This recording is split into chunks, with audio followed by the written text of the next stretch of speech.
continue with like nuclear. I don't. So let's compare E2 150 225 150 225. It doesn't look like the cost of nuclear they predict to change at all.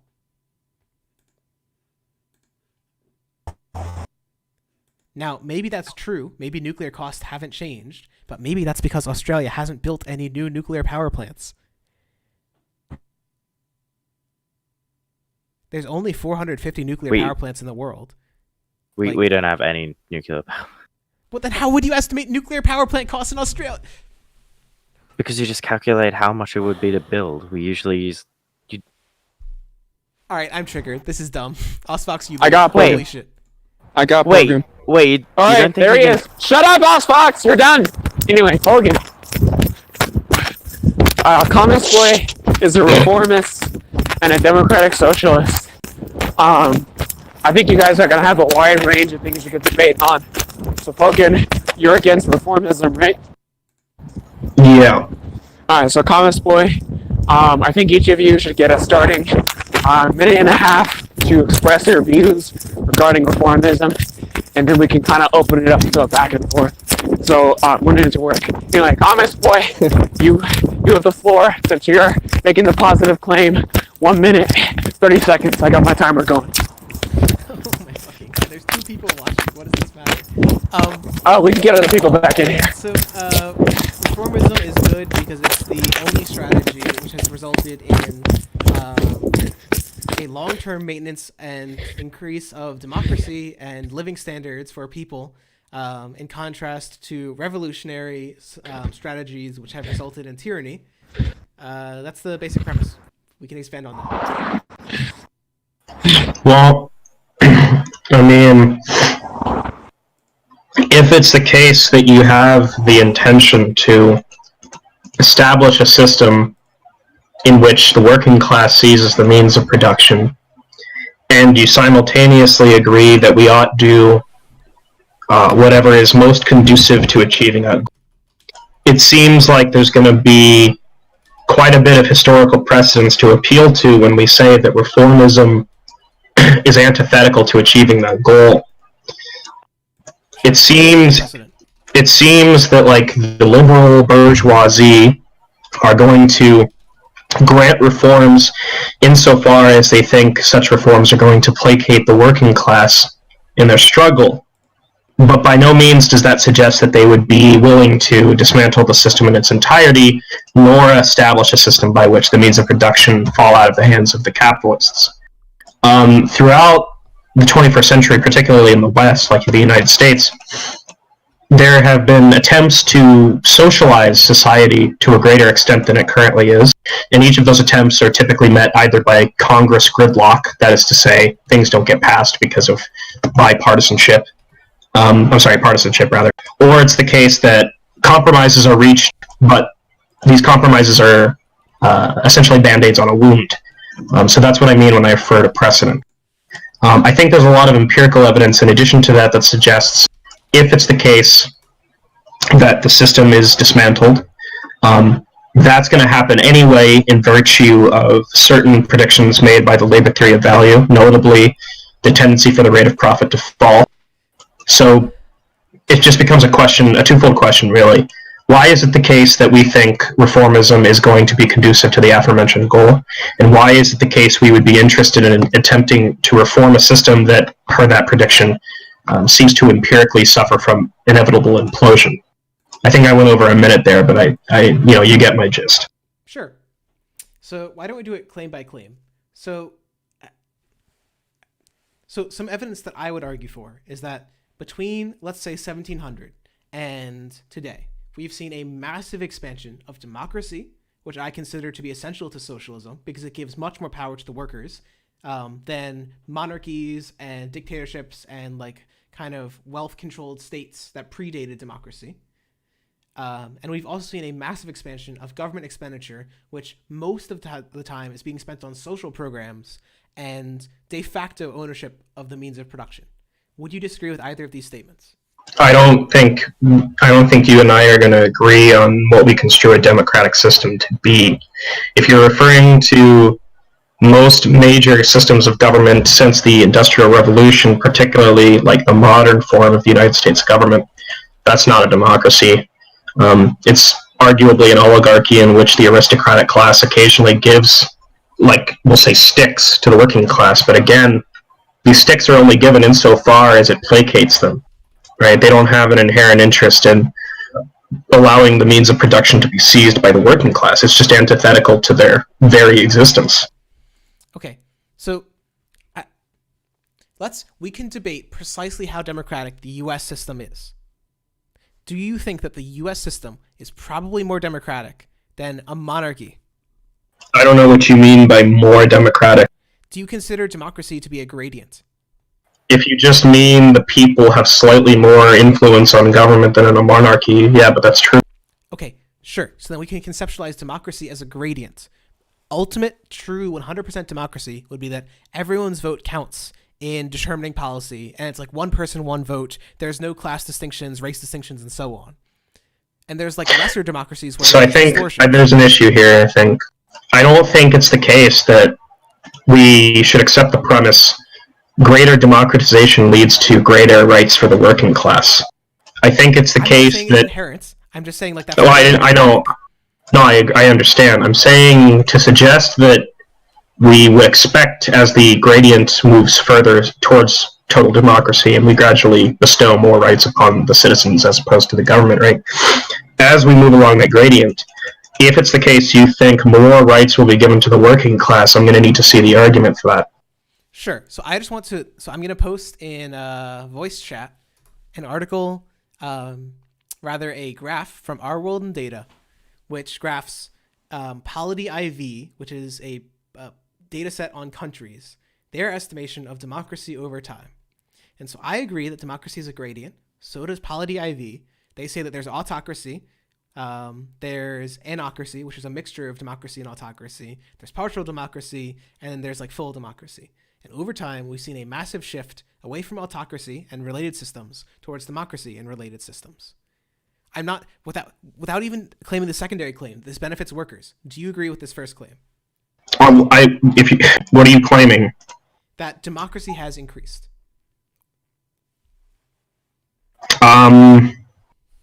Sure. Okay. So my claim is that this is mostly a result of reformism. No, I don't agree with that. Okay. I think there's the history of the industrialized world, and by that I mean the world since the Industrial Revolution, is basically going to fall victim to the purview of dialectical materialism. That being, the capitalist class is ultimately going to realize that if you oppress a people to the point that they acknowledge the inherent flaws of a system, and it becomes the case that class consciousness achieves, we'll say, critical mass necessary for revolution, then obviously that's going to be antithetical to the goals of the aristocrats. This is why I keep repeating the claim. I don't think the capitalist class and the aristocratic class are inherently interested in completely suppressing the working class in terms of their freedoms. I just think it's the case that they're going to give whatever little nuggets they can to placate them without compromising the integrity of the system. The integrity, of course, referring to an inherent profit motive, an inherent capitalist mode of production. Sure. So that sort of model would seem to imply that they'll do democracy to a certain amount, but once it goes too far and they lose their ability to control the system, they'd pull back. Are you asking me a question? Yeah.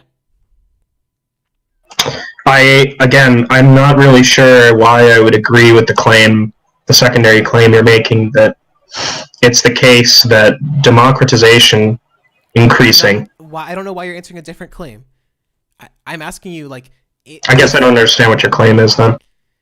Are you just claiming the world is more democratized than it was in 1816, per the chart? Okay, so I guess we need to debate the secondary claim. So why do you think that more democratization...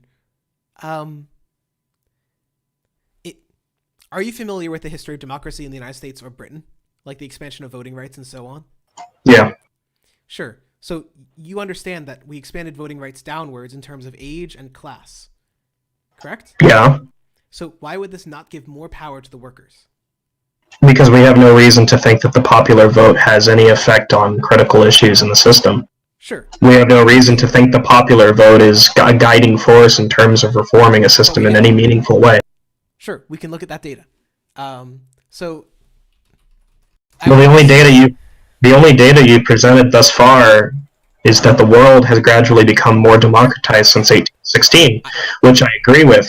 But in terms of the primary claim that I made at the beginning, which is that we ought do what is in the best interests of bestowing the working class with the means of production, I don't see what turns on that. There's no connective tissue between democratization and what I'm referring to. Okay, sure. So we can look at studies in the United States which demonstrate that poor people supporting something does correlate with it being enacted. So it seems again, I just don't see the relevance. Popular support does lead to policy outcomes. I just don't see the relevance. Okay, so if popular support does lead to outcomes, and if more workers are incorporated into democracy, then more workers supporting something will lead to that policy outcome. That's like why would we think that it's the case that if more members of the working class are involved in what you refer to as the democratic process, that's going to be sufficient to, we'll say, erode the rights of the capitalists and have them seize the means of production? Okay. Because you're not talking about a system in which we have like a welfare state. You're not talking about the Nordic model. My assumption was that you have the same intention. Model across the gradient of democracies. Well, I'm not. I wasn't done speaking. Presumably, you have the same intention as I do, which is that we want full ownership of the means of production by the working class. If that's not the case, then you need to do claim by claim, because we need to fight this. We need to fight this one at a time. So. Well, let me explain to you what the problem is so far, okay? Full ownership in a moment. Let me explain what the issue is. You made a claim that the popular vote does not impact policy. No, that's not what I said. The claim I made was that we have no reason to think that the popular vote is going to result in the working class owning the means of production. All right. I mean, I'm recording. People can literally listen to what you said, but sure, we have no reason to think that the popular vote would lead to the working class owning the means of production. So do you think that popular vote doesn't matter only for that specific issue, or why wouldn't it matter for other issues in general? Why would there be an interest on the part of the capitalist class to relinquish their control of the means of production? My question. Is this a specific claim about ownership of the means of production, or does this also apply in other cases? Well, I mean, you could have inferred. Look, I think you're being a little obnoxious. You could have inferred from my answer that I don't think it's applicable to the means of production being seized, right? I don't think I need to spell it out for you to make a justified inference. Okay, I'm just asking you a very simple question. Does the popular vote apply to other subjects than seizure? I've already answered this question. Then you can answer it again, can't you? Yes or no? Yeah, again, I don't see what the reason is for thinking that when it comes to the means of production being seized by the working class, the capitalist class would simply respect a popular vote. I don't understand what the argument is for that. So that says you do agree that it does apply to the means of production seizure. I'm asking you, does it apply to other issues? And you aren't answering. You would need to give me an example. Just the rest of politics. Like gay rights, for example. Would it apply to gay rights? What reason do we have to think that they wouldn't?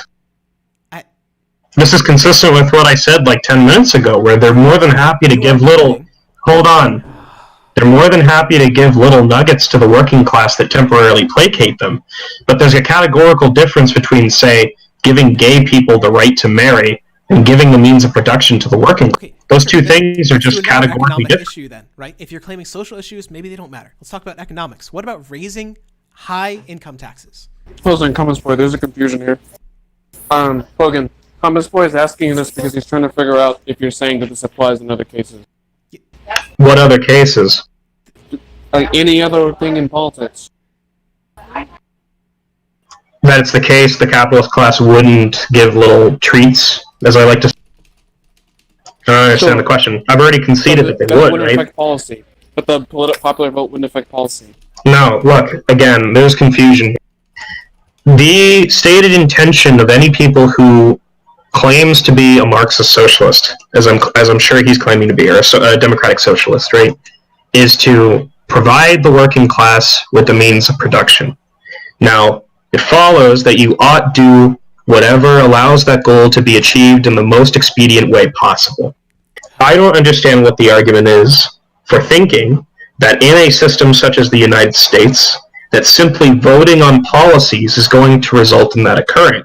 Right? That was a positive claim made on his part. My claim was simply that it wouldn't happen, and the precedent for that is that anytime the working class is presented with such an opportunity, there are situations in which it either becomes victim to congressional gridlock, or it's simply thrown out. So there's no contradiction in what I've said. I've justified the claim that I made with respect to that. I'm just asking for the argument. And all I've been given is a chart that describes the increase in democratization from 1816. And I haven't heard an argument connecting that with his claim. Do you agree with this syllogism? No. I think A is false. Okay, so when you disagree with if the popular vote supports X, X will occur. I'll add a probabilistic thing. X will occur more often than not. Well, it's a deductive syllogism, and I'm assuming A is not a claim of probability. Well, you just changed it. That's yes. So if more people support something, it is more likely to be enacted. Maybe I should write it like that. But do you agree with the claim that if more people support something, it is more likely to be enacted in the general case? It depends on the issue. Okay. Across all issues, on average, does more support lead to more probability of enaction? I don't see what the relevance of answering that is. It's relevant to whether you agree with the syllogism or not, which is relevant to whether you agree with reformism or not. I just responded. I don't think it's the case that we would say yes without taking context into account. Okay, so then you're saying in general. I'm sure if why? a problem. Why is this question unable to be answered in general? Well, because I'm answering the question, you're just unhappy with the answer. Okay, I'm sure it's the case that there are local governments that pass. Logic to this, and this is a sociological question, which should have a general answer. Look, I'm sure it's the case that local communities pass legislation through the popular vote all the time, but we're not arguing about little communities passing legislation on their end. We're not arguing about people passing social policies that placate the working class. We're talking about whether or not it's the case that the popular vote, because presumably you think that's something that would be conducive to reformism, right? We're talking about whether or not it's the case that we think the social vote is the popular vote rather is sufficient to have the working class seize the means of production. And I've been repeatedly asking you for an argument for that position. Okay, I'm just going to post my studies because the whole point of trying to get you to ask this question was to get you to have a specific position, either that it's a general or a specific claim. You've danced all over trying to not actually say it's a general claim. No, I've responded adequately to what you've asked me. I'm going to claim that in general, more support leads to higher policy adoption. This is the first study that I'll point to. If poor people support something, Democrats are more likely to support it in Congress by the way they vote. This is irrelevant. Okay, how is people voting not relevant to enacting the will of the people? Because I already established that there's a categorical difference between the social policies you're referring to and giving the working class the means of production. Good point. Let's look at the third study that I'm going to cite, which explicitly breaks it down by type of policy. Oh, no, it's the second study. Yeah, that would be irrelevant to my claim. Oh, no, it's a different part of the first study, I think. Which one am I supposed to be looking at? I'll show you in just a moment.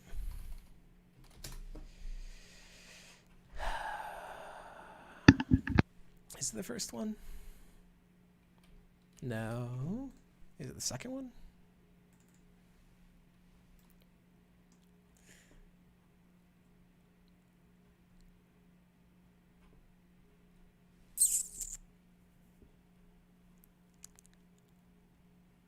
I think, was it this one? Damn it.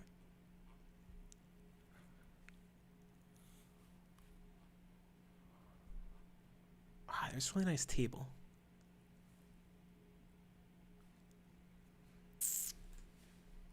I won't have it.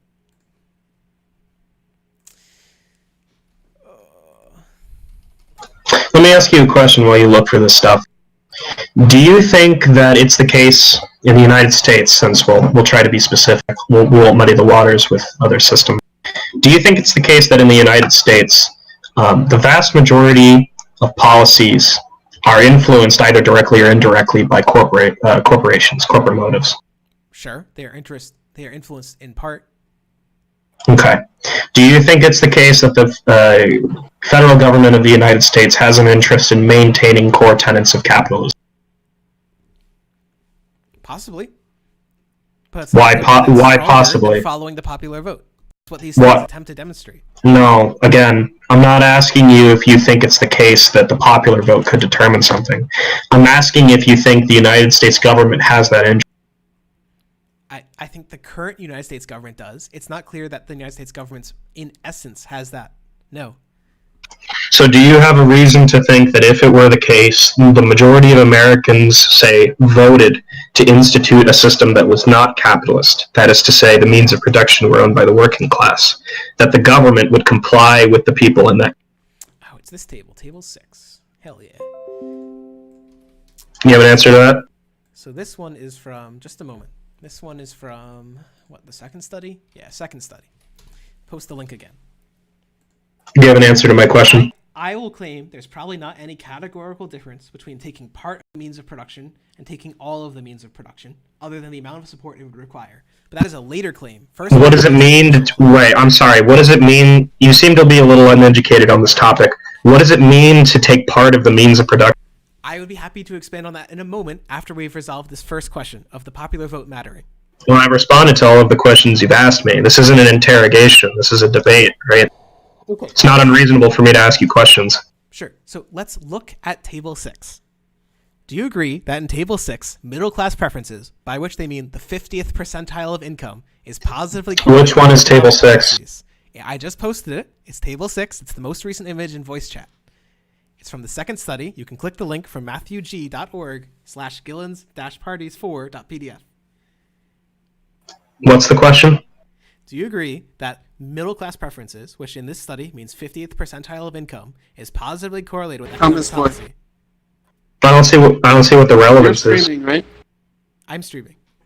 If I logged into your stream, I'd be able to rewind, right? Maybe. I don't know if I think the maybe. YouTube has it. Yeah, I don't know about Twitch. Oh, YouTube has it? Could you link me the YouTube stream in DMs real quick? Just go to my YouTube channel, but sure, I'll link it. I actually literally... So the relevance is that middle-class preferences are positively correlated with economic policy adoption. So what?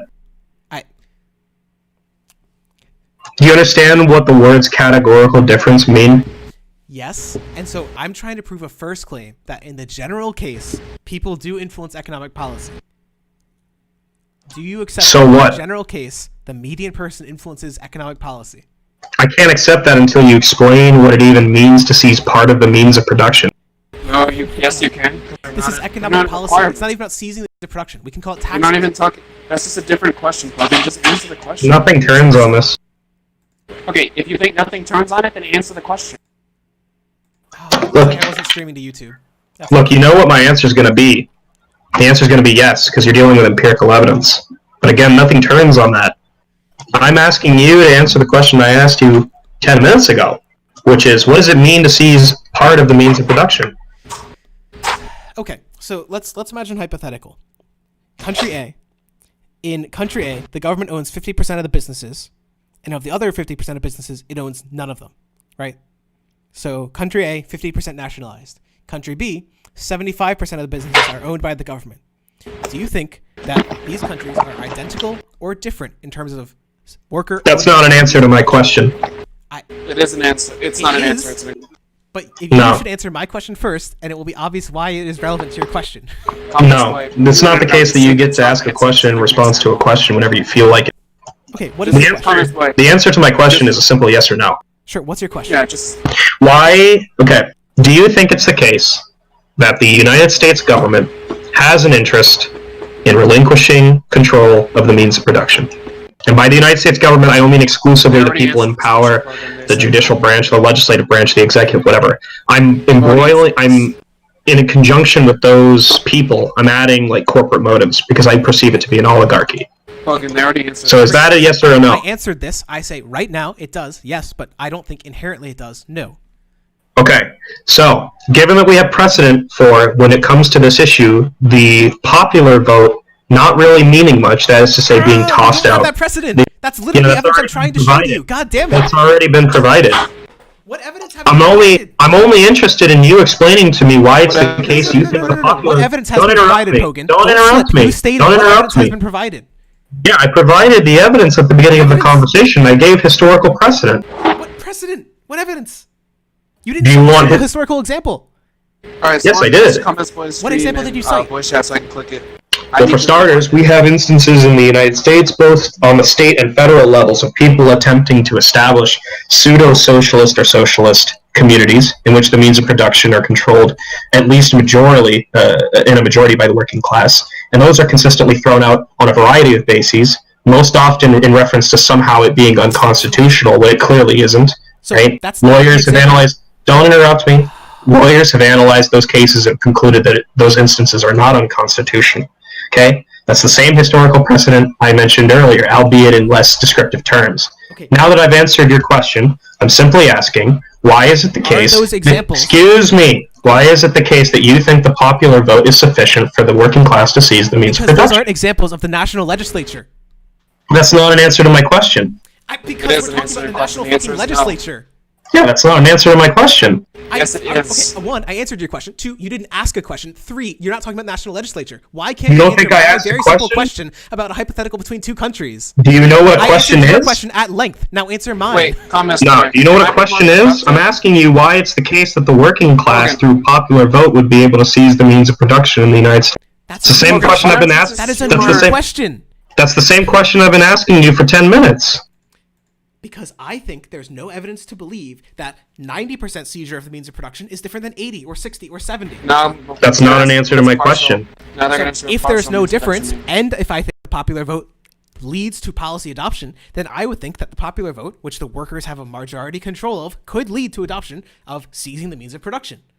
So you just think that a state that is motivated to maintain control of the means of production is going to listen to a bunch of people because they happen to hold a majority on that? Interesting. So when I answered that the United States was not inherently interested in maintaining the private ownership of the means of production, did you not hear that answer? Should I say it a third time? Yeah, and I disagree with that view. Okay, great, but that's not my view. You can't say that my view is inconsistent when you're So inserting wait, your own view if into my view. if that's not your view, then it's the case you think the United States is inherently interested in maintaining control of the means of production. I just told you No, it they is not just inherently said no. interested. Why? What is wrong with you? Okay, so Because there's the no reason I evidence said to it's not believe that it inherent is. because we can look at the empirical data and we can see that the 50th percentile of income and poor people have a larger control over economic policy than do the affluent people, business interested and so on. Yeah, but it's never been the case that popular vote has allowed the people of the United States to seize the means of production. God. Okay, So all you're really appealing to is the fact that in the past there have been cases where people not involved in the government or corporate interests, we'll say the working class, have achieved certain economic goals through legislation, right? That I agree with. There's empirical evidence to support that.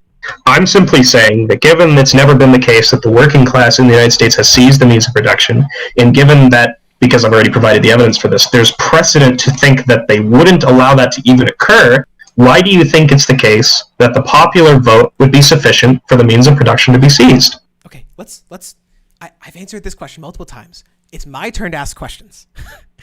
So I'm sorry, what's the answer? Why can't you repeat it then if you've answered it? Thomas, just play along with their game and then try again.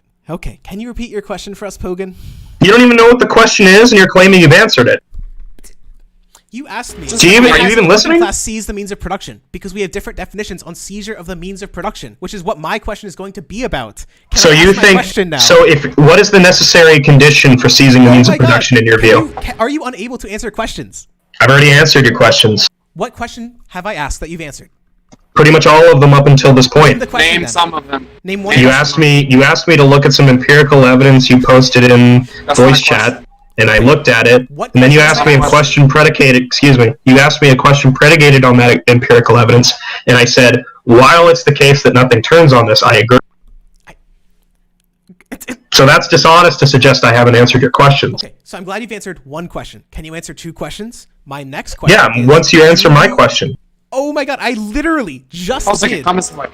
Is this an interrogation? What, you asked me many times more questions than I have. Why are you so hesitant to explain what the necessary? Why are you so hesitant to explain what the necessary condition for seizure of the means of production? Questions. Pogan, because When would you say it's the point? Okay, let me try to rephrase this. You don't seem to be. What is the necessary quality, property, if you want to say, for us saying the means of production have been seized? Ask questions. Pogan, I'm going to ask you a question. Okay, this is my second question that you'll. Why are you so hesitant to respond to that? I have already answered 20 of your questions. I'm going to ask one question. Do you can't answer any of your questions until I understand that. Do you agree that the person claiming a categorical distinction has the burden of proof? You made the positive claim at the beginning. You're putting forward the view that the reformist position is. No, please, no. That's that. Look, I'm not going to allow you to change the narrative here. When I entered the room after being summoned by Method, you made the positive claim that reformism was sufficient to meet the intentions of a Marxist. No, I didn't. What does that have to do with my general question about categorical questions? Does the person claiming a categorical difference have the burden of proof or not? You have the burden of proof. You made a positive claim. Is that an answer to my question? Does that answer whether or not, in general, the answer is no. Have the burden of proof? The answer is no. You made a positive claim, and I've merely been responding to the claim. Oh my god. You're claiming, in general, that the person claiming a categorical difference does not have the burden of proof. No, I'm saying that you made a positive claim upon me entering the... Excuse me. Yes, no. You made a positive claim upon me entering the room, and I've been responding to that claim by suggesting why it wouldn't be the case. I'm sorry for doing this to you, comment. Now, I asked you because I don't know what it means for you to even say means of production being seized. I asked you what but because you won't answer Excuse me. I asked you very simply what the necessary condition for the means of production being seized was, because if I don't know what your view on that is, I don't even think we're talking about the same thing when we say means of production seized. Now, do you have an answer? No, Pogan. Let's do an even simpler question. So, like... Yeah, I'm here. Yeah. Could you post comments for his Twitch stream in the in voice chat, please? Sure. So, Pogan, I asked you a general philosophical question. It is, does the person claiming a categorical difference between object A and object B... I'm waiting for a response to my question. Thomas Boy, just, like, humor them again. I understand you have a lot of dick riders in the room, but the question hasn't been answered satisfactorily. Why are you acting like this? I will claim that there is a gradient of seizures of the ownership of production. That, for example, there was a point in time when the feudal class owned all of the means of production. There was a transition gradually from feudal to capitalist, and there so too can there be a gradual transition from capitalist to worker. So what's the argument? Binary. It is a gradient. What's the argument? If it is gradual, and there is no distinction between given gradients, there's no reason to believe that seizure of 100% of the means of production will be different than 90% or 80%, 30, 20, 10. Yeah, I disagree with the first premise. Okay. You put it forward as a conditional. Okay, that's why I'm asking you whether it's a conditional or a gradient. And then I asked you whether the person claiming a categorical difference has the burden of proof. And you asked me about a gradient of democratization. Right, that's not the same thing as suggesting. That's not the same thing as asking me if there's a gradient of means of production seizure. I'm asking you to justify. I'm asking you to justify the first premise in what you just said. Are you unable to do that? Pogan, if I asked you if there's a categorical difference between... Why are you so hesitant to respond directly? I've answered so many of your questions. Do you think I'm hesitant? I have claimed there's no categorical distinction. Would you like me to explain why I think you're hesitant? I think you're hesitant because you're uneducated on the topic, and you think it's the case that somehow, if we pass legislation that occasionally gives little treats to the working class, such as having higher wages, or perhaps passing economic policies that we construe to be kind of okay for the working class, that constitutes in any meaningful way a seizure of the means of production, when there's a very concrete, easily digestible definition of what seizure of the means of production means in Marxist literature, which you clearly don't understand or disagree with. Now, if it's the case that you think your interpretation of seizing the means of production is the correct one, I'm going to need to hear an argument for that. Instead of giving an argument, you've simply responded by saying you're not a huge fan of me constantly asking you questions, and you've demanded me to answer questions that I've already responded to. Okay, then. Now, do you have an answer to my question, or are you just interested in repeating the same shit I've already responded to 15 minutes ago, Communist? Pogan, I would be happy to offer an argument for my interpretation of seizure of the means of production. My argument is contingent on your answer to this question. Hence, I'm asking you this question. If you have already answered it, it should be easy to provide that answer again. The question is, does a person claiming a categorical distinction have the burden of proof in general? Yes. That's irrelevant. No. That's I irrelevant. think it's irrelevant. Just answer the question. You're putting forward a positive claim that it's not categorical. Oh my god. You're engaging in what we generally refer to in these sorts of discussions as burden shifting. Answer the question. Look, again, you're engaging in what we generally refer to in these discussions as burden shifting.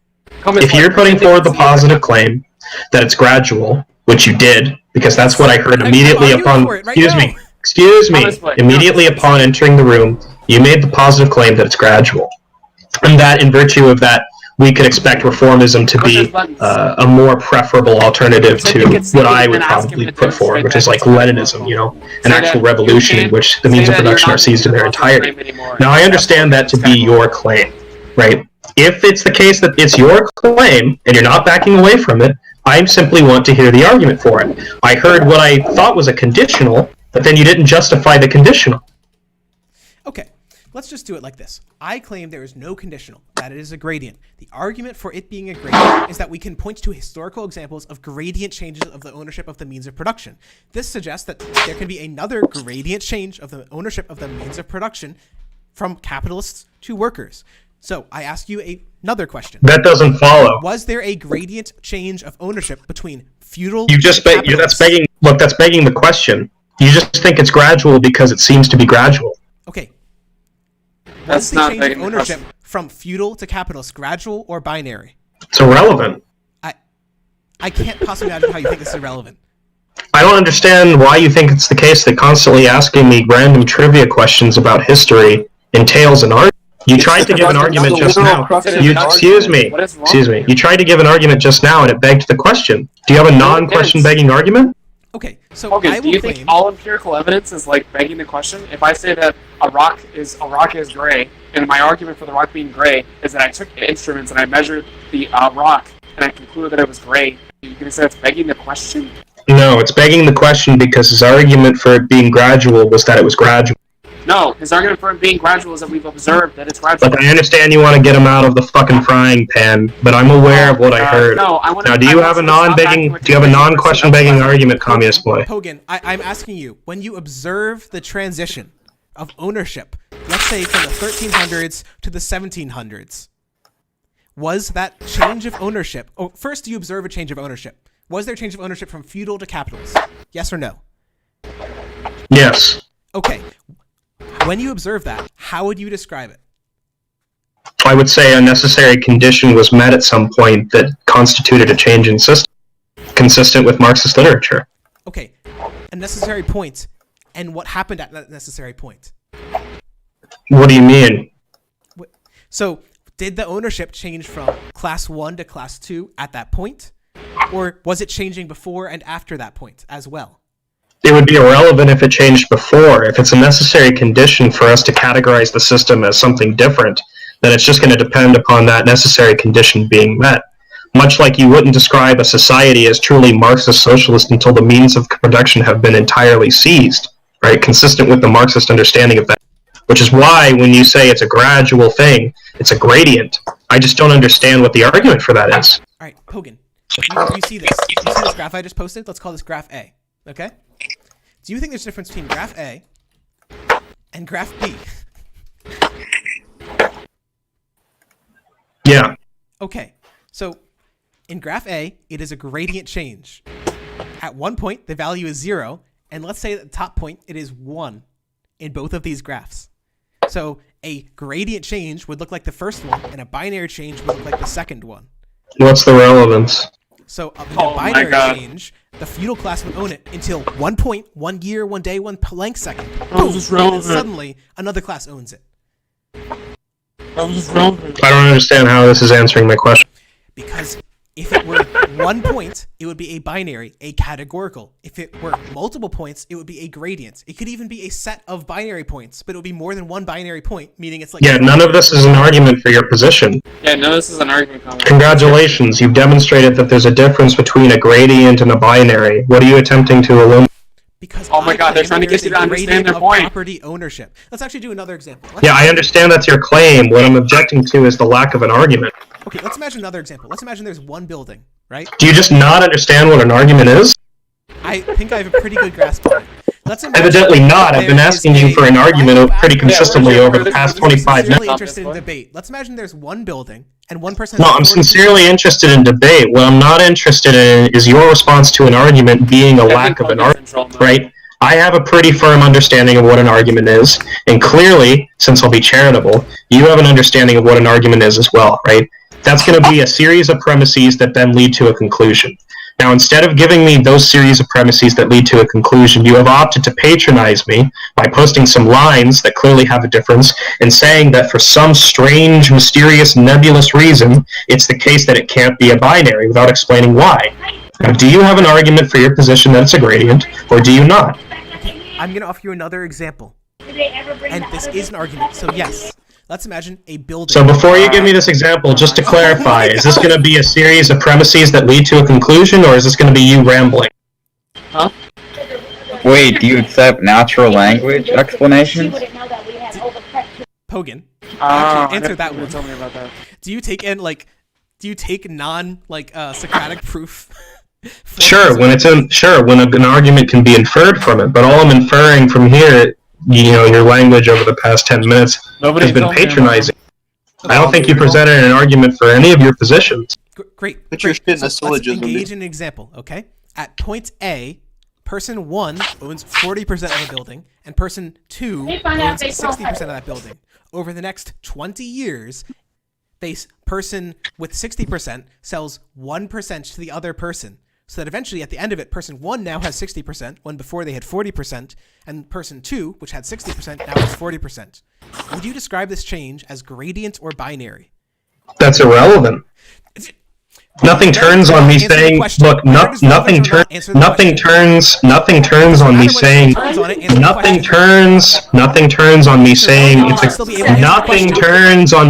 it's a gradient. Because if it's supposed to be an analogy with what we're talking about, it's just the case that in that example, nobody's put forward a necessary condition, such as the necessary condition put forward for a socialist society. So I've asked you a very simple question. In the analogy, is it a gradient or a binary? I said the answer. But you are not arguing. You're being dishonest. An analogous or not? You're being dishonest. You're being dishonest. Let me explain what the issue here is, right? You have a perception of a socialist society that does not depend on a necessary condition being achieved, right? You think it's the case that at some point we can constitute it as a socialist society so long as a certain percentage of a gradient has been met. My disagreement is that I don't think that's been justified, and I obviously came into the room with the position that it is a necessary condition. Please don't overtalk me. Please don't speak over me. Please don't speak over me. Right? Now, you haven't put forward an argument. You haven't put forward an argument for it. You haven't put forward an argument for it being a gradient instead of a necessary condition, right? You haven't put forward an argument for that being the correct option in the dichotomy. If you have an argument for that position, either in the form of a syllogism or in natural language, I am more than happy to hear that argument. If you do not have an argument, I will accept your concession at this time. Okay, sure. I'm going to syllogize. Method y in the past, 3, x can occur in method y in the future. Do you agree with the syllogism?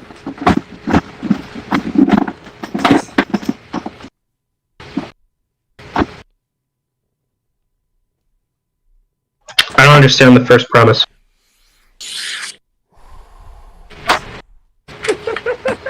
You can just hear the frustration. I'm listening to something. Are you getting on Discord? Do I have somebody muted or something, or did you just go silent? Yeah, I got silent. Yeah. I'm silent because I have attempted to be so generous to you and try and explain why this is a gradient, and you haven't answered the most basic of questions. Yeah, I have. Okay, then is it true that a categorical claim requires the burden of proof? Yes or no?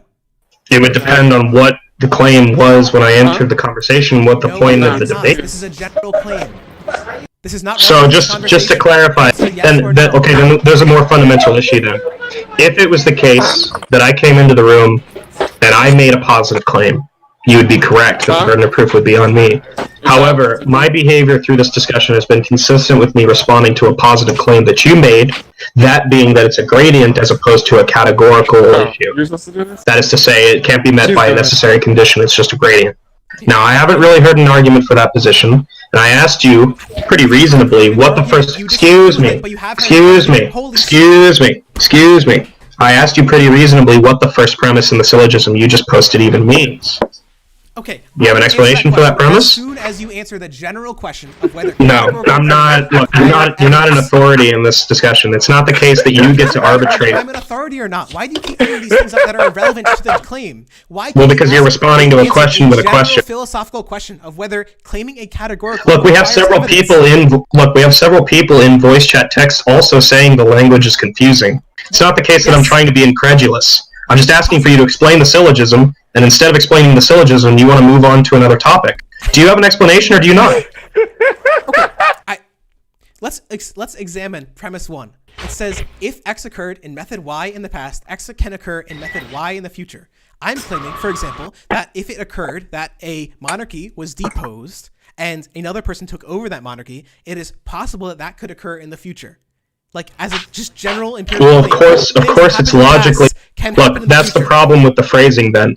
Nobody's going to disagree that it's a logical possibility, but if you're trying to say that that somehow raises the probability instead of just... Why is it the case that you talk over me when I'm responding to you? I don't understand. Nobody's going to disagree that it's a logical, possibility, right? But if it's the case that you're trying to say it increases the probability, I think that's going to fall victim to the problem of inference.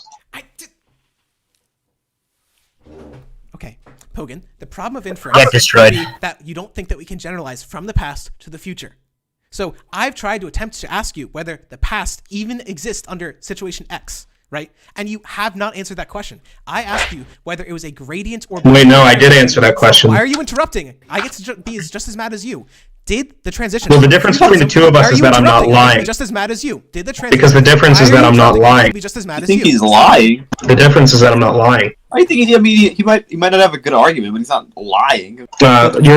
Drew's right on that. It's either the case that you're lying or you're just mistaken. I'll be charitable and say you're mistaken. About what?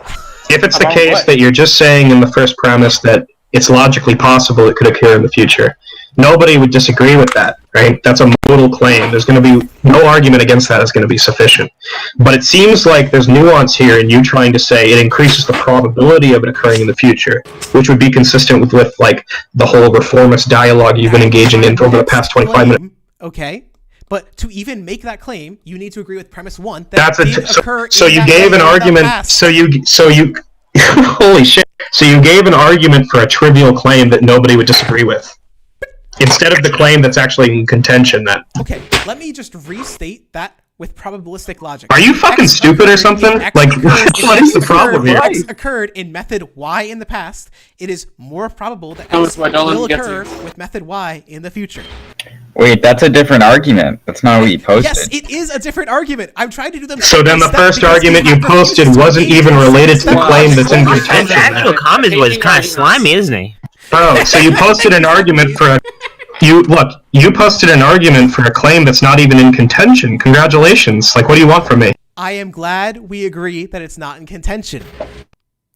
So it's a triviality. Do you understand? Let me explain exactly what you're saying in that syllogism. You're just saying it's logically possible it could happen.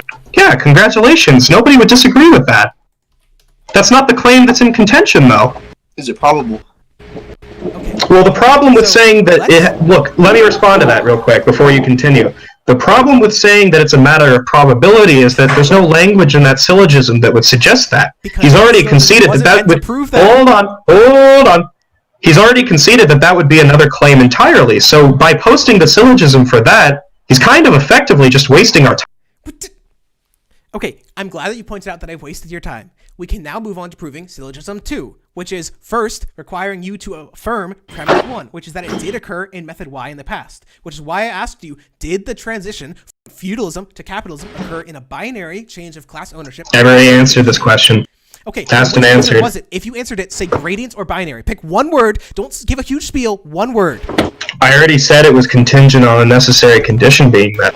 Oh my god. One word. Are you unable to use one-word answers? Why is that not a satisfactory response for you? Because you didn't use the word gradient or binary.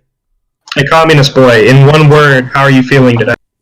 Fine. Except they were giving you the Fine. two options for the two words. You're just Do you just not make inferences? So now that I've answered... Look, you were the one complaining about me not accepting natural language, and you seem unable to make a basic inference. I don't understand the weird hypocrisy. Okay, because they don't want to make one inference, and then 5 minutes later, you said that's not what you made. So they're making sure you just say in one word... Well, the problem thus far, Method, is that all of his inferences up until this point have been stupid.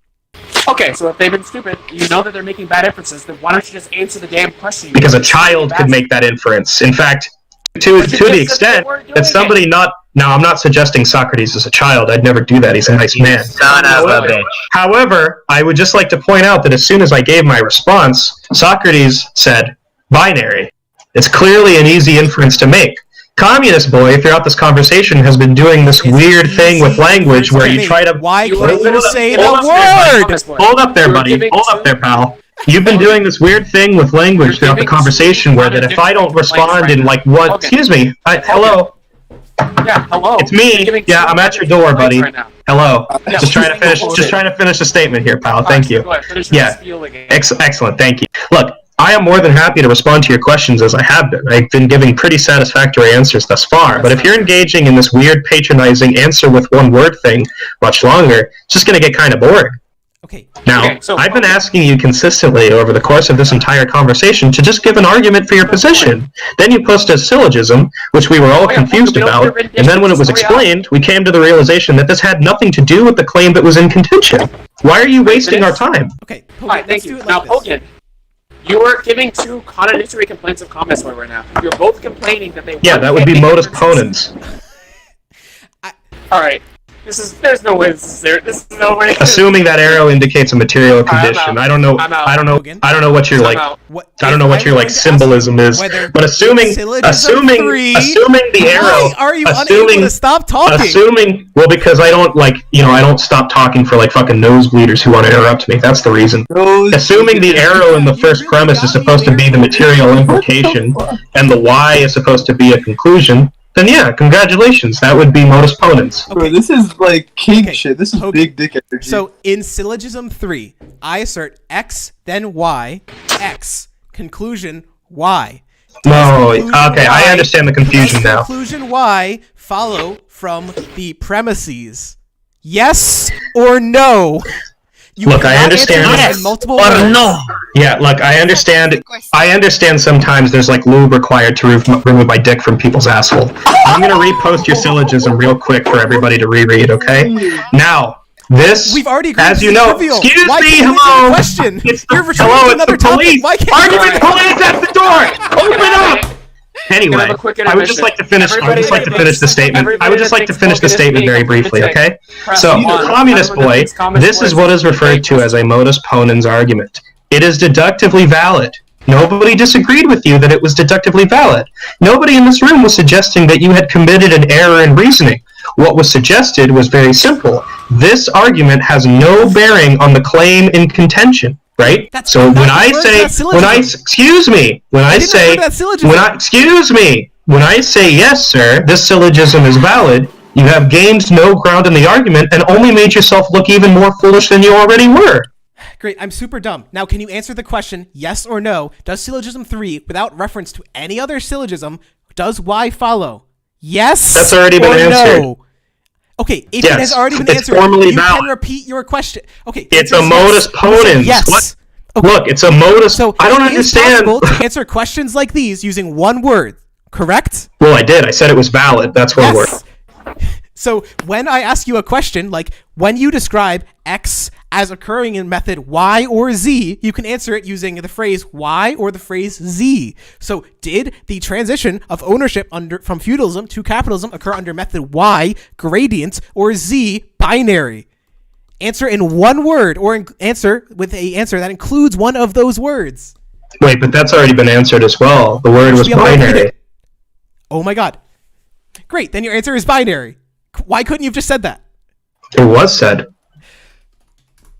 I think you need to go through what a modus ponens is again from. I don't think you understand. Come on, man. Don't, come on, bro. Okay, so now that Well, we've established... I just want to make a brief comment before you continue, because like I've satisfactorily answered the question you just asked me. Let me explain something, okay? So again, that's the syllogism you posted. If X occurred in method Y in the We've already past, discussed this. X can occur in method Y in the future. X occurred in method Y in the past. X can occur in method Y in the future, right? So modus ponens. Nobody thinks it's deductively invalid. If they think it's deductively invalid, they have fucking brain damage, okay? However, if by agreeing to this argument, right, agreeing with the conclusion, agreeing that it's valid, you think it's the case that that entails that some claim I've made up until this point is wrong, that is to say it falls victim to a syllogism that has no relevance to the claim in contention, you would be mistaken, sir. If you disagree, I would simply ask you to give the argument for why it's the case it's relevant. So, we already agreed that this was a trivial claim. We're not discussing the syllogism. We're just doing another syllogism, and I'm trying to get you to agree to premise 1. The premise 1 would have been that the transition was a gradient. Since you disagree with premise 1, that's why I can't use it.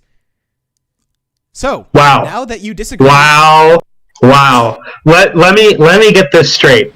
You posted a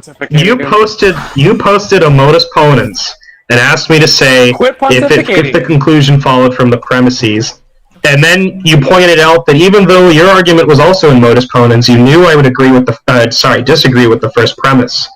What exactly are you doing? Is this like an ice cream social? Did I wander into the wrong room? Like, what the fuck are you doing right now, communist? Okay. So do I strike you as somebody whose time is like worth nothing? I don't get it. Now that you have made the claim that the transition of ownership of the means of production from feudalism to capitalism is binary, I can ask you, does my contrary claim, transition of ownership of means of production from feudalism to capitalism was gradient, which of these has the burden of proof? Well, given that I came into the room and you made the claim that it was a gradient, the burden of proof both made claims here. You claimed transition of ownership of means of production from feudalism to capitalism is binary, and I claimed gradient. Which has the burden of proof of these two claims? So the difference there is going to be a positive claim versus me just making a suggestion. No, actually, agree with Pogan. If it's the case that I made a positive claim when I came into the room, yes, you'd be correct. But the problem is that when you made your positive claim that it was a gradient, I merely responded to that by pointing out possible objections or historical evidence that would disagree with that position. So I don't think it's the case that I have the same burden that you have. Okay. Yeah, Pogan's actually right here. Lunatic or not. Stop memeing. So... I'm not memeing, I'm dead serious. There You made are the three claim. possible answers to this, Pogan. Either I have the burden of proof for this He's saying you have the burden of proof. So if he says that, then he can just say that you, as in me, have the burden of proof. He's already said this like 3 times. What claim? Look, if you think my claim was just that it's a necessary condition, that's been justified. You seem really bad at tracking conversations. I don't know what's going on. Okay. Is it like, did you expect to lose? I don't understand. Did you expect to like bring me in here and like run a train and get the fucking dick riders on your side? I've been like obviously destroying you. It's immediately apparent to almost everyone else who's been listening to this conversation, but that's irrelevant. I mean, if you want to act delusional, you can say that. We can do a little poll. We can take a vote. Well, that's the problem. People are gonna meme, so it's not. Can you do me a favor and have an option for you both lost? Sure. When I ask you the question, who is the burden of proof? There are 3 answers. Yeah, like where's the argument? Say, where's the Kami option Boy, that says Pogan, you both or Kami Boy and Pogan? Past each other like a What? What about neither Kami Boy nor Hogan? I already asked that. They're gonna put that in there. Like, it Well, just wait, seems what like if they both both of them- walk winning the hold on. debate, we're talking about burden of proof. Hold on. Binary logic. Hold on, Come on, there are always It 4 seems like- possibilities. Well, You let me have make binary. let me resolve the burden of proof thing real quick because there's actually a simple way to deal with this. Look, Sure, so there's a simple way to deal with the burden of proof issue, right? Like, generally, when somebody makes a positive claim and then the response to that positive claim is merely to point out possible objections, and then when asked, provide the justifications for those possible objections, I don't consider the person who did the latter to really have a burden of proof beyond that point, right? It would be different if they simply made a positive claim and then talked past the other person for the span of like 2 hours. Here's what happened since this little dishonest punk wants... Excuse me. Let's talk about what actually happened since this guy wants to be dishonest, right? I was invited into a debate, and he immediately made the positive claim that reformism was preferable to the view that I generally espouse, which is more along the lines of like Marxist-Leninism. Then I merely pointed out some possible objections to that position, and then gave an explanation as to why those objections would be justified.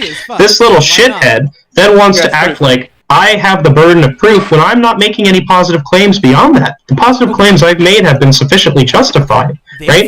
So instead of justifying his position, which I've been asking him to do for the entirety of the conversation, he wants to post silly little fucking trivialities like modus ponens and then ask if I agree that the conclusion follows from the premises. No fucking individual with any understanding of the topic is going to disagree with that, right? It's just a waste of time to even ask me that question. I have been trying to get a fucking argument out of this man for the entirety of the conversation. Not out of any malice, just because I'm actually interested in what his argument would be, right? The only syllogism provided was that fucking modus ponens one that's just trivial. So, why are you wasting our time with these stupid fucking trivialities that nobody with any understanding of philosophy is going to disagree with, and why won't you just give the argument? Why are you trying to pull these slimy, dishonest fucking tactics where you try to act like you don't have a burden of proof when you made a positive claim when I came into the room? Do you think people are dumb? Do you think people have brain damage?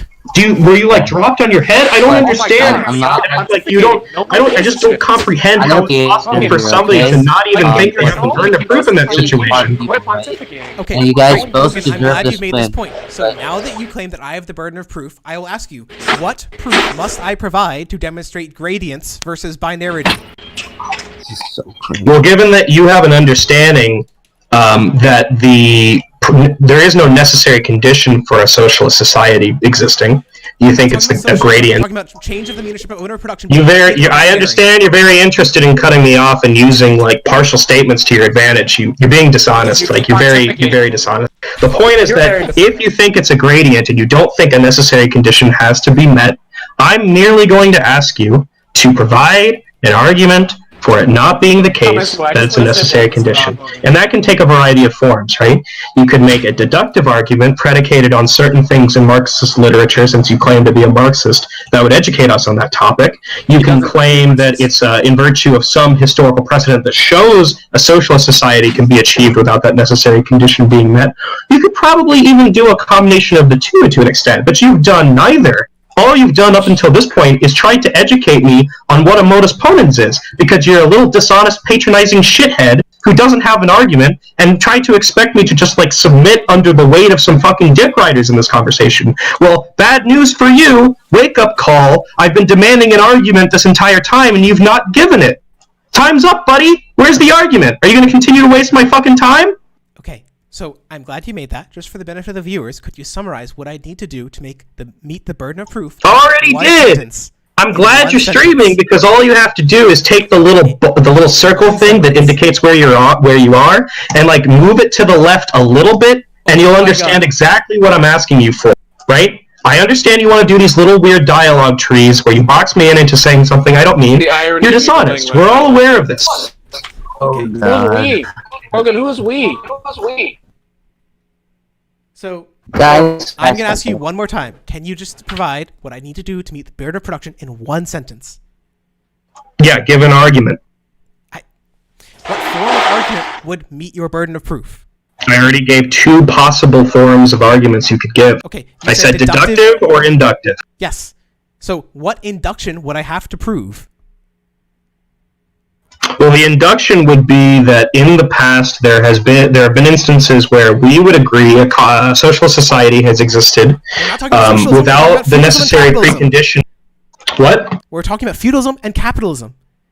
Okay, so you're abandoning the claim that a gradient of means of production. We're working up to that. Holy Well, shit! How do you? not Actually, let me understand clarify. this? Actually, let me clarify. I think I said something in error there. Your claim at the beginning was that there is a gradient of means of production ownership, right? There is going to be an argument for that position if it's true, obviously. And I gave you two possible forms that argument can take. It's either a deductive argument predicated on some information in Marxist literature that is just analytic, or it's an inductive argument predicated on empirical evidence, right? A historical precedent for such a society existing without that condition being met. Given that you provided neither of those things, right, I'm just going to patiently wait here with my croutons and my salad and my ranch and wait for you to provide the argument. Patiently. Go ahead. Destroyed. Okay. Wow. This guy is like legitimately the fucking king of just not giving arguments. It's like embarrassing. So Huh? Yeah, I'm waiting. in the general case, I'm gonna ask it like this: what would someone need to do to prove gradients or binarity? Yeah, that's not an argument. It's a question. Of course, it's not an argument. Well, I only said that I was interested in arguments. Oh my god. Hey, let me hold on. He's trying to Actual frame comments, an boy. ar- Let me he's help you trying out to frame an here. argument with a No, wait, hold on. Let me help you out here for a second. Actual comments, boy.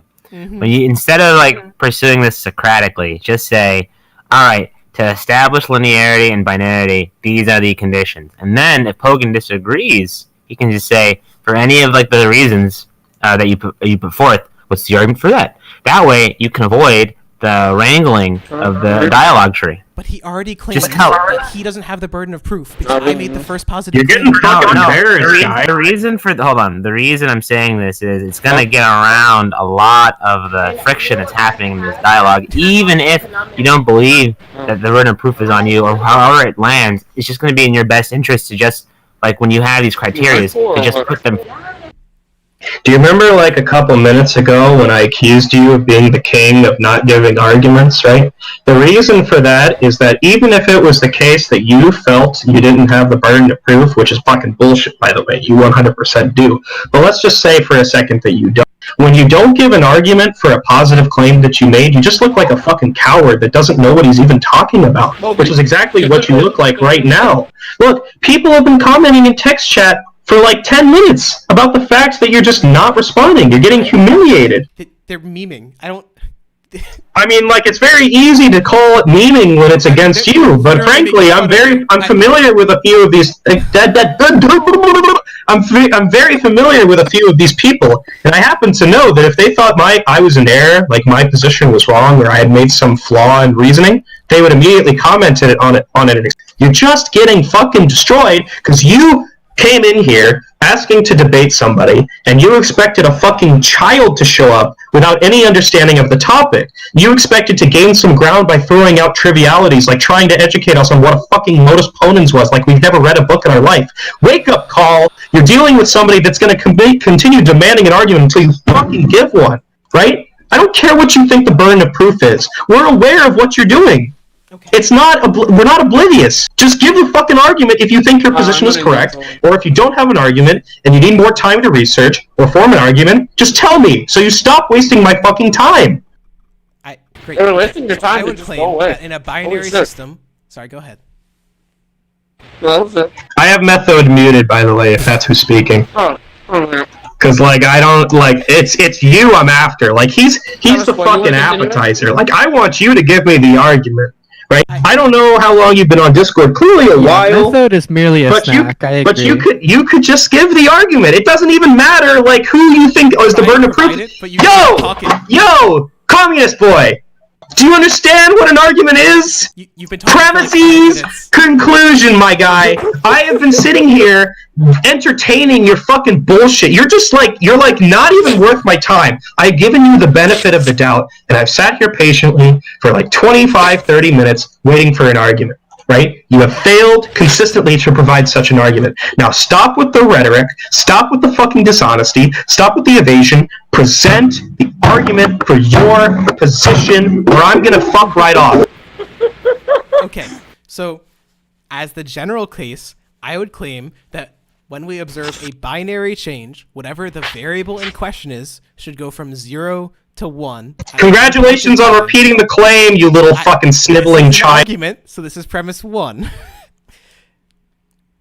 Do you agree with this claim that... How am I so... I asked for an argument, not a claim, my guy. I know what your claim is. Look, this is what I... Okay, when I so say you're wasting my glad you agree time... with premise 1. When I say you're wasting my time, right? This is exactly what I'm referring to. If I were to go into an environment like, say, Debate Coliseum and ask somebody like, say, Jack or Josh for an argument for a claim they made, they would have absolutely no hesitation in providing an argument, either in the form of a syllogism or in the form of natural language, right? I asked you for an argument just now, and you know what you fucking responded with? You fucking responded with the same claim that I heard 20 minutes ago, communist boy. Now, I understand the testosterone hasn't fucking fully circulated through your system, but frankly, the cowardice is really obvious at this point. Do you have an argument, or are you continuing to waste my time? I'm glad you agree with premise 1. You're stuttering. Let's move to... Yeah, I understand you're stuttering. You're a little hesitant because you realize the fucking predicament you're in. Do you have an argument or not? Yes, so I'm glad you agree with premise 1, that in a binary system, we should observe the variable in question move from 0 to 1 at one point in time. No, that's not the same claim you just made. I'm literally quoting what I wrote. Look, again, more dishonesty from this fucking guy. Look, when you change a claim and it becomes a different claim, I'm obviously not going to agree necessarily. Now, in no uncertain terms, in clear language, what is the claim you are asking me to understand? Go ahead. Okay, sure. I'll write it here and I'll never change again. If a binary change occurs, then dance monkey. Observe the variable in question moves from 0 to 1 at one point in time. Do you agree? What do you mean by variable? It's just a general... let me explain why I asked that question just now. I was very careful in responding to you initially by saying it was a necessary condition, right? So let me give you an example of that. I have a system called Geschmoigity, right? And there's going to be necessary condition Bajingo. It can be the case that things approach Bajingo, maybe even get right on the cusp of Bajingo. But until Bajingo is achieved, we wouldn't refer to the system as Geschmoigity. Do you understand? Okay, so in that yes case, or no? I understand why I'm answering. So the answer is that you would I don't understand. That system to a binary Alright, system I'll explain it again. I'll explain it again. 0 or 1. Right? So the output of that system would be 0 or 1. Could you define? Could you? 1. Oh my God! You are the most dense You are the most dense motherfucker in the world. Do you know what the phrase "necessary condition" even means? Can you define necessary condition for the room, please? Could you explain necessary condition to us? We're waiting. Elaborate, because I don't think actual commons one knows a necessary condition. Yeah, can you could you tell me about a sufficient condition as well? I don't know any of the conditions actually. I'm actually convinced that the monarch literally cannot engage in a genuine debate. But I will do it regardless. So it's a condition that must be present for an event to occur. Which is why when you say variable, I think it's deliberate confusion of the language, which is something you're very famous for at this point. I've learned over the past 45 minutes, you're a massive fucking fan of confusing language, you little dishonest fucking shithead. But anyway, it's a condition that must be met for an event to occur, right? Let's go back to the Geschmoigity example.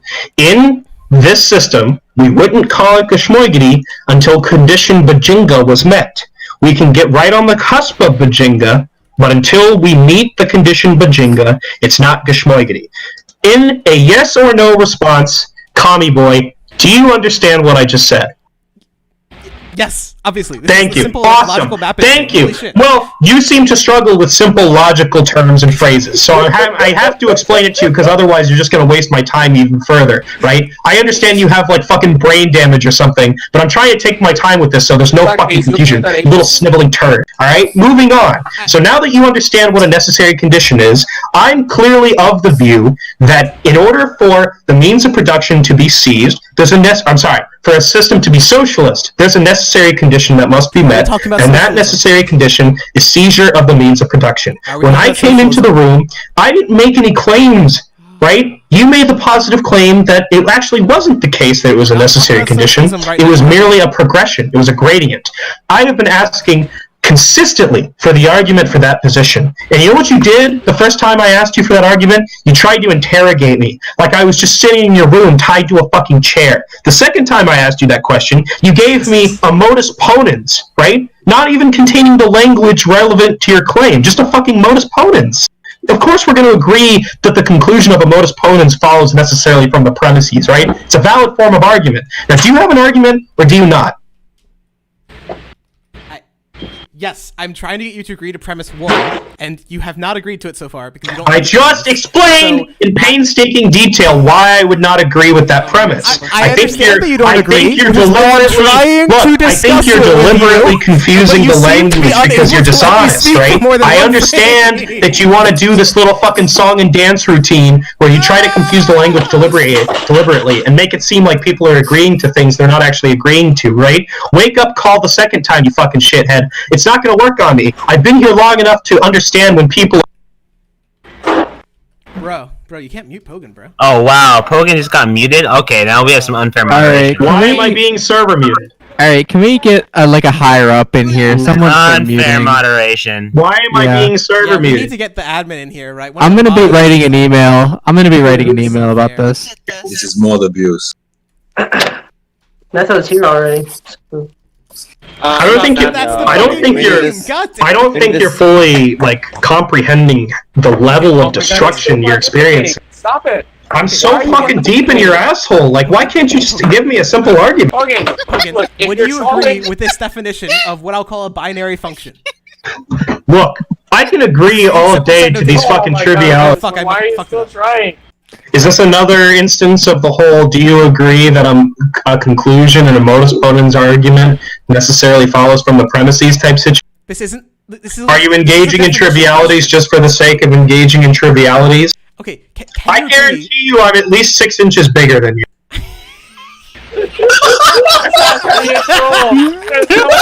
Bare minimum, at least. Okay. Pogan, just like Oh my fucking god! So, Pogan, right? Would you agree that for the definitions of X and Y... What do you think the word trivial means? Are trivialities false in fucking commie boy land? This is a definition, right? So, if I define any function that converts 0... Then it's tautological, you fucking moron. If it's a definition, it's tautological. Yes, it's necessarily Do true. you agree with this definition? Do you agree with It's this a definition? tautology, you fucking idiot. Damn. If it's a definition, it's going to be tautological. Look, do you think it's the case? Do you think it's the case that an unmarried man is a bachelor? Yes or no? I'm gonna warn you, actual communist boy. I'm gonna warn you. He is Pogan 6 a inches god of taller than me. mind. Yeah, do you think it's the case that an unmarried man is a bachelor? Pogan, it can be a tautology. All definitions are tautologies. Do you agree with this tautology? Well, if it's a tautology, it's true. Great, then I'm glad you agree with it, and there's no need to get mad about it. You're using the word true incorrectly. Actually. It's simply valid. The premise, the conclusion follows from the. There's no such thing as a false tautology, buddy. That means that, like, I can say, Look, I don't know where you got this beholder guy, but he's very clearly buddying the language. Like, nobody thinks it's the case that there's such a thing as a false tautology. I think. Well, that explains a lot. What about a wrong tautology? Exactly. Wait, what about a purple tautology? What are you trying to claim that? So, basic logic, right? well, okay, look, when you actually claim a tautology can be wrong, right? Then you have to say that the premises are true. No, the claim Socrates is correct. Shut the fuck up, beholder. God damn, dude. Look, the claim can be wrong. Echoing. But look, the claim can be wrong. But if it's tautological, it's necessarily true, right? That's what people are If the claim can be wrong, it's obviously going to be the case. I'm just messing with you. All tautologies are true. Socrates. This is what the Jews do.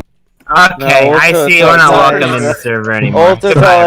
All tautologies are valid, not true. Yeah, Pogan, we don't allow any submission. Boy, I guess you can hear me. Socrates. Or someone. Is someone No, tautologies are always Socrates true. I need someone to What's the respond argument to for that? What do you want me to? Someone tell Thomas Boy, tell Pogan if he doesn't unmute me. Huh? Pogan, Oh, mute method Pogan, or yeah. get mad. Yeah. Wait, What? what's the argument for all tautologies being Alright. true? Shut up. Yeah, Fucking go no. back to blue poll. Pogan What was the saying question, that Tommy boy? tautologies has to be true. Go back Method to or he'll get You're mad. misusing the word true here. Why do I care if he gets mad? Because I'm gonna be server muted. Because he'll server mute you. You're Pogan. Well, I mean, I think you. What makes the state Look, true? I don't think you're actually interested in a debate anyway, so he can do whatever he fucking wants at this. I mean, like you look. Okay. Memes aside, I've been pretty consistently asking you for an argument, and you just seem incapable of providing. Like that's not a joke either. No. Listen to me. Listen to me. No.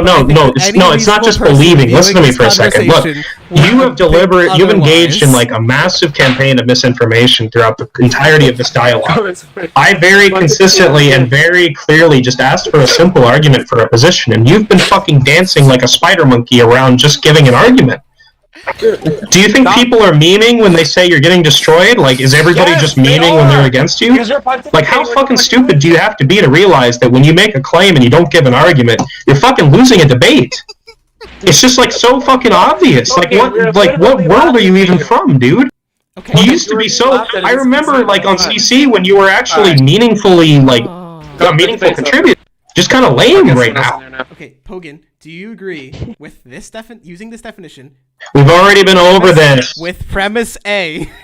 We've already been over this. Okay, the premise A is new, so we haven't been over it.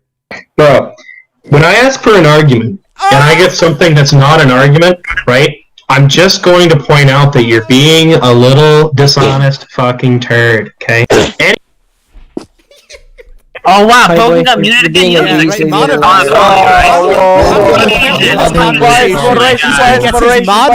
loser. Can you tell your fucking mods to stop muting me? Is that a possibility? It's just like capitalism is unfair, right? SMH. SMH. SMH. Damn. I mean, it's pretty sad that you got so fucking annihilated you have to resort to muting. Like, what's going on here, Tommy boy? Why do you Look, think that? I've consistently. Why are you bringing your friends to meet the opposition? I've been consistently just asking for an argument, and you've given every excuse under the sun. Premise A. Do you agree with premise A? Do you agree with I premise don't know A? what the premise is. What is unclear in the premise? It's in the voice chat. Yeah, that would be a tautology. Okay, then you agree with premise A, right? Yeah. Okay, so the question is, what variable are we observing now? What variable do you consider to be the means of production ownership? How would we measure it? I don't think the use of the word variable there is accurate. What other... That is such a weird fucking image, Luke. Holy hell. There isn't even the term variable in this. Look, let's explain this. Look, maybe I'm just like speaking Farsi. We'll try this one more time, okay? I came into the room with the understanding that your position was that you were a reformist, meaning you are of the opinion that the means of production can be seized through actions that do not involve the disintegration of a system. Hold on, right? Now, if it's the case that you think there is such a thing as a gradient in seizing the means of production, that is, it's not under the purview of a necessary condition, right? You're gonna need to present an argument for that. I think the confusion is that you think you're presenting an argument for something being binary or not being binary. That's not necessarily what I'm asking you. I'm just asking you if it's the case that you have an argument for it being a gradient. Do you have an argument for that position? Oh my god. I'm attempting to disprove that it's a binary. We can move on to proving it's a gradient in a moment. Okay, so then you're not actually justifying your claim. I am disproving yours. We can move on to proving mine in a moment. Okay, you've just lost the debate. I'll explain why, right? The second you admit to me that you're not actually justifying your claim, you have just revealed that you're completely wasting my fucking time. I've been consistently pointing out that the burden of proof is on you, right? If you don't want to accept that you have the burden of proof, right, and you have a reason to think I have the burden of proof, that's fine. But I think it's evident to everybody in this room that you're being dishonest, right? I'd go so far as to say you're actually engaging in sophistry. Now, I'll repeat the claim for the room since there are people in here. I don't know why I got moved. There are people in here I consider to be very intelligent, right? The claim he made was that the means of production are a gradient. The seizure of the means of production are a gradient, right? That is to say, there is no case in which we would say the means of production have or have not been seized beyond like a percentage, right? We would use language like the means of production have been X% seized. Now, is there another reformist in the room besides Commie Boy, since he's clearly not interested in responding to that, who can provide an argument for that position? Or is it just the case that nobody in this room knows what the fuck they're ever talking about? Because I think at this point it's pretty clear it's the latter. Alright, if he's done engaging with... Exactly. Fucking deafening silence. Thank you for wasting my time, Communist Boy. You've demonstrated beyond a shadow of the doubt that you don't know what a fucking argument is, and you don't have an argument for your position. You brought me in here expecting to pull some fucking weird-ass... Pogan, do you agree with the syllogism? Wow, Pogan got muted again, these mods. Why am I being server muted? Why am I being server muted? Oh my I've God, already I told muted him you, why I he's don't been care. server muted. Why am I being server muted? Because Method's mad, okay? So, do you agree Who with the fuck cares about Method? I'm not debating I Method. don't, I unmuted you. So, do you agree with the syllogism? Okay, so why... Look, if you're not going to prevent this guy from server muting, there's no point engaging I you. did prevent this guy from You server already muting. engaged. No, there's a solution. How's he gonna There's prevent a solution. I'm a mod, and I just unmuted you. Wait, there's a solution. You guys go to a different server. If you want to continue, we're going to chillism. Pogan, do you agree with this definition? If you want to continue, we're going to chillism. Yikes! Oh Okay. God! I'm not going to sit in here while Method fucking jerks his Gurk and Pogan, you mutes can go me. to Communist Boy server where he won't mute you. We're in his server, aren't we? No, this is Method server. Oh, well, fuck that shit. Why was I in here in the first place? That's a fucking mistake. Okay. Oh, Jesus Christ. Look, I'll send you an invite to chillism if you want to... Excuse me. I'll send you an invite to chillism if you want to continue the debate, right? You're kind of already been humiliated, but if you want to get humiliated some more, I'll send you an invite to chillism, right? I'm not going to sit here and get randomly fucking server muted by some fucking butthurt asshole. Except Muting it's you not every time you get random. muted. Holy He shit. was already... Hold on a second, Thomas Boy. he Do left. you think Oh, it's so sad. unfair... Thomas Boy, do you think it's unfair to mute someone that, like, mutes, like... an I mean, admin? the thing is, at this point, we were just having fun poking with him, so yeah, it just wasn't of use. Anyway. 6 inches. Totally fair. Oh Like, my. he's obviously being an idiot and like interrupting and not engaging and so on, but like it's funny. Wait, so Communist Boy, how would you define seizure of the means of production? As gradient. You define it as a That's not a gradient? definition. That's okay. Of the set binary and gradient, it is gradient. Do you? Agree I'm not with this? asking you to describe it. I'm asking you to define it. That's a property, not a definition. I would claim it, to analogize from a firm to the country as a whole. If the workers, like collectively, had a 10% stake and they moved to a 100% stake, so that now they own the means of production, that would be a gradient change. So too, could the workers collectively own every firm from 10% to 100%? Like, if the workers had a big fund that they all owned, and then that fund kept buying more of all the firms, and eventually it owned 100%, that would be a gradient. That's one hypothetical gradient. Like, Okay, I see what you're saying. So basically, what I'm trying to ask you is, at what point is the market socialist, right? Of course, as long as you have more than 0% of ownership, right, it's going to be social. But at what point is it socialist? so I claim that that it's simply more or less socialist and more or less capitalist. So the point at which it is fully socialist would be where 100% is worker owned, directly or indirectly. And All right. That was That's fully some pretty good capitalist, content, by the 0%. way. Whoever It was, was really yeah, That It was was hilarious. oh my god.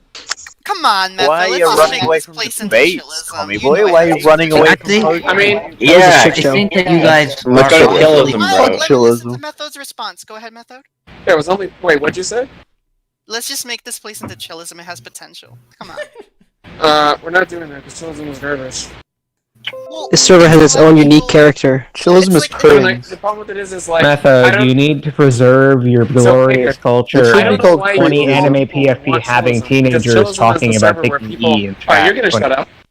So chillism is That's a server false. where an entire 7-hour period was spent trying to goad you into sending people nudes so they could prove you weren't quote unquote catfishing. I don't think you want the server to be like that. Chillism is cringe. They should call it cringeism. So Fine, you have a behold, point. Cringeism. I know that Pogan was being really dumb. I do think there's a valid critique that, like, you could say Marx believed in a binary view of socialism. I just think that he was wrong. Lenin also might have believed in a binary view. They were wrong. Like, No, I think that you both are being stupid because you guys didn't define what it was before. The reason why I really tried. is I think you guys were going with different definitions. So you guys just started, like, jerking off your definition. Behold it, Ignoring behold the it, fact you came that, in the other person is not, came in late, talking the behold. same. So it's possible that I could have done better. I agree, but I really tried to find like what a gradient is and what the variables we're talking about are. Boy, For you could example, probably I make a asked good Pogan case, a question. bro. Yeah, that's fine, but you Pogan didn't consider- define what socialism was, at least not why. Because I was trying to. Like, because he was like unable to talk to, like. Yeah, no, the facts that he refused to even, give credence to any of the definition that he proposed was stupid. Like, his logic behind that, like, saying that, like, all tautologies are true doesn't even make any sense, because tautologies aren't necessarily true, right? They're just valid. Oh my god. But so, in the context of an argument, you have to agree on the premise, and so you're trying to get him to agree on the premises. I just think that you guys didn't communicate properly, that you need to agree on a premise that defines what socialism is and what capitalism is, before you can actually debate, at what point a system is socialist and capitalism, whether that is a binary or gray. That's why I tried to ask him way back at the beginning whether, in terms of his definition of socialism, there would be any difference between country A, in which workers or the government owned 50% of the firms, and country B, where workers owned 75% of the firms. And he just didn't answer. So, like, Yeah, Thomas Boy already tried to define it, and Kobe wouldn't let them, so this is just a valid critique. Thomas Boy tried multiple times at that conversation to give clarifications, asked Pogan for clarifications, and Pogan was just being like an idiot. You should stop simping the method. It's, I'm pretty sure at this point, I don't think it's useful to, like, recap it. It's a little bit like Darth Dawkinsing. Bro, let's just take it over to chillism. Chillism is fucking... Let's... Wait,